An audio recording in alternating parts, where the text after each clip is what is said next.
नमस्कार। राष्ट्रीय एजुकेशन में आपका स्वागत है। आज है 8 अक्टूबर। 8 अक्टूबर के रिलेटेड हम इम्पोर्टेंट करंट अफेयर के बारे में जानेंगे। आज हम 1 से 10 करंट अफेयर के बारे में जानेंगे, वो भी विस्तार से। तो रोज़ नई अपडेट पाने के लिए हमारे चैनल को लाइक, सब्सक्राइब और बेल आइकन बटन को जरूर दबाइए, जो आपको नई अपडेट हर रोज़ इसी तरह मिलती रहे। तो चलो हम बढ़ते हैं अपने अगले क्वेश्चन की ओर। हाल ही में किस केंद्रीय मंत्री का निधन हो गया है? तो इसका आंसर है रामविलास पासवान। रामविलास पासवान के बारे में जान लेते हैं।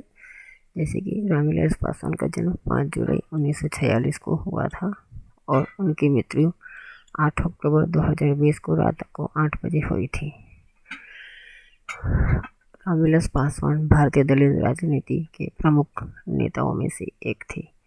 वो केंद्रीय सूचना एवं प्रसारण के मंत्री भी थे। हाल ही में पासवान ने 32 वर्षों से 11 चुनाव लड़ चुके हैं। वो लोकसभा पार्टी के अध्यक्ष एवं राष्ट्रीय जनतांत्रिक गठबंधन की सरकार में केंद्रीय मंत्री थे। वो 16वीं लोकसभा में बिहार के हाजीपुर लोकसभा में क्षेत्र के प्रतिनिधित्व करते थे। चलो हम बढ़ लेते हैं अगले क्वेश्चन की ओर। हाल ही में किसको आरबीआई के नए डिप्टी गवर्नर नियुक्त किया गया है? तो इसका आंसर है राजेश्वर राव। हाल ही में भारत सरकार ने अर्थशास्त्री, ये भी याद रख सकते हैं, हाल ही में भारत सरकार ने अर्थशास्त्री जयंत आर वर्मा, शशांक भिड़े, आसिमा गोयल को यही सितंबर में मौद्रिक नीति समिति का सदस्य चुना गया था, जो ब्याज दर और repo rate, reverse repo rate को ठीक करती है। आरबीआई के बारे में कुछ जान लेते हैं। आरबीआई का फुल फॉर्म है रिजर्व बैंक ऑफ इंडिया। मुख्यालय है मुंबई। स्थापना 1 अप्रैल 1935 में की गई थी। उप गवर्नर है CR गांधी। आरबीआई मौद्रिक नीति तैयार करता है और उसका कार्यान्वयन करता है, उसकी निगरानी भी करता है। 2020 में मार्च में यह पद खाली था, जब पूर्व डिप्टी गवर्नर NR विश्वनाथन ने अपना कार्यालय पुणे होने पर स्वास्थ्य मुद्दों का हवाला देते हुए इस्तीफा दे दिया था। चलो हम बढ़ते हैं अगले क्वेश्चन की ओर। हाल ही में रूस द्वारा किस हाइपरसोनिक क्रूज मिसाइल का सफल परीक्षण किया है? तो इसका आंसर है टेरिकॉन। रूस जो पूर्व और यूरोप, उत्तर एशिया में विशाल आकार वाला देश है। राजधानी है मॉस्को। राज्य भाषा रूसी। राष्ट्रपति है व्लादिमीर पुतिन। प्रधानमंत्री है दमित्री मेदवेदेव। इसकी सीमाएं कुछ इस देश से मिलती हैं, जैसे कि नॉर्वे, फिनलैंड, एस्टोनिया, बताड़िया, Lithuania, Poland, Belarus, Ukraine, Georgia, चीन, मंगोलिया और उत्तर कोरिया से मिलती है। यह परीक्षण वाइल्ड सी में प्रेग्नेंट एडमिरल सोर्सगो वेसल में किया गया था। टेरिकॉन ने 450 किलोमीटर की दूरी पर लक्ष्य को 4.5 मिनट के अंदर के समय में मार गिराया था। चलो हम बढ़ लेते हैं अगले क्वेश्चन की ओर। हाल ही में भारत सरकार ने किस योजनाओं का SBI पोर्टल के साथ, आप याद रख सकते हैं, के साथ API का एकीकरण किया? तो इसका आंसर है PM स्वनिधि योजना। 7 अक्टूबर, याद रखें, 7 अक्टूबर को भारत सरकार ने SBI के पोर्टल और PM स्वनिधि पोर्टल के बीच API का शुभारंभ किया है। API यानी कि एप्लीकेशन प्रोग्राम इंटीग्रेशन, जो मोदी सरकार की कई सारी योजनाओं भी हैं, जैसे कि स्वनिधि योजना, प्रधानमंत्री रोजगार योजना, रोजगार प्रोत्साहन योजना, ऐसे कई सारे हैं। इस योजना को 2022 तक संचालित किया जाएगा। इसका उद्देश्य यह है कि यूपीआई का जो डेटा का आदान प्रदान करता है, इससे ऋण की स्वीकृति में तेजी लाएगा और भुगतान के सुरक्षित होगा। चलो बढ़ते हैं अगले क्वेश्चन की ओर। भारतीय सेना दिवस कब मनाया जाता है? तो इसका आंसर है 8 अक्टूबर। भारतीय सेना के बारे में कुछ विस्तार से जान लेते हैं। भारतीय सेना की स्थापना 8 अक्टूबर 1932 को हुई थी। याद रख सकते हैं, शुरुआत में इसका नाम रॉयल इंडियन एयरफोर्स था।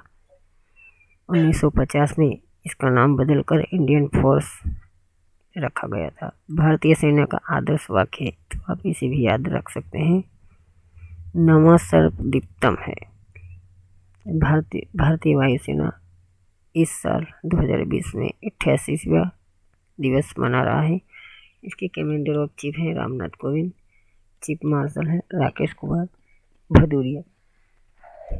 इस वर्ष वायुसेना के अवसर पर गाजियाबाद के हिंडन एयरफोर्स स्टेशन में भव्य परेड का आयोजित किया जाएगा। आप इसे भी याद रख सकते हैं, भारतीय सेना में आज तक केवल अर्जुन सिंह को मार्शल ऑफ द एयरफोर्स का रैंक प्रदान किया गया है। चलो बढ़ते हैं अगले क्वेश्चन की ओर। हाल ही में किस बैंक के लाख ग्राहकों के लिए LS ग्राहकों के लिए डेबिट कार्ड लॉन्च किया है? तो इसका आंसर है ICICI बैंक। बैंक ने लास्ट यानी कि loan against security debit card launch किया है। ICICI के CEO संदीप बख्शी, ICICI का full form industrial credit and investment corporation of India. इसकी स्थापना 2003 में हुई थी। LS डेबिट का उपयोग बैंक के ग्राहक LS राशि का इस्तेमाल ई-कॉमर्स पोर्टल पर भुगतान, ऑनलाइन लेन देन के लिए भी कर सकते हैं। चलो बढ़ते हैं अगले क्वेश्चन की ओर। हाल ही में अफगानिस्तान के किस खिलाड़ी का निधन हुआ है? तो इसका आंसर है नजीब तारकाई। चलो अफगानिस्तान के बारे में कुछ जान लेते हैं। अफगानिस्तान की स्थापना हुई थी 1747 में। अफगानिस्तान की ऑफिशियल उनकी राज्य भाषा है फारसी पश्तो। वहाँ के राष्ट्रपति हैं अब्दुल्ला। अफगानिस्तान के प्रसिद्ध बल्लेबाज नजीब तारकाई का सड़क दुर्घटना में निधन हुआ है। उन्होंने वर्ष 2014 के T20 विश्व कप में अंतर्राष्ट्रीय क्रिकेट में डेब्यू किया था। चलो हम बढ़ते हैं अगले क्वेश्चन की ओर। हाल ही में किस राज्य के मुख्यमंत्री डिजिटल रूप से ग्राम दर्शन का शुभारंभ किया है? तो इसका आंसर है हरियाणा। हरियाणा सरकार ने इस साल 2020 को डिजिटल रूप से ग्राम दर्शन का शुभारंभ किया है। इस पोर्टल पर 6197 ग्राम पंचायत का डेटा उपलब्ध होगा। चलो पढ़ लेते हैं अगले क्वेश्चन की ओर। भारत किस देश के साथ मिलकर समुद्र में तेल की अवैध रिसाव को पता लगाने के लिए समुद्री निगरानी उपग्रह लॉन्च करने की घोषणा की है? तो इसका आंसर है रूस। तो हम बढ़ते हैं अगले क्वेश्चन की ओर। 2020 में रसायन विज्ञान का नोबेल पुरस्कार निम्नलिखित में से किस नाम से दिया गया है? किस नाम को दिया गया है? तो इसका आंसर है इमैनुएल सरफेसी, जेनिफर ए दोदना। तो इसका सही आंसर होगा C, यानी कि A और B दोनों को दिया गया है। चलो हम कुछ नोबेल पुरस्कार के बारे में जान लेते हैं। जैसे कि बुधवार को इस साल का पुरस्कार इमैनुएल सरफेसी और जेनिफर दोदना को जीनोम एडिटिंग का तरीका खोजने के लिए दिया गया है। इस पुरस्कार में 8 करोड़ 20 लाख करोड़ की राशि दी जाती है। स्वीडिश की मुद्रा भी दी जाती है।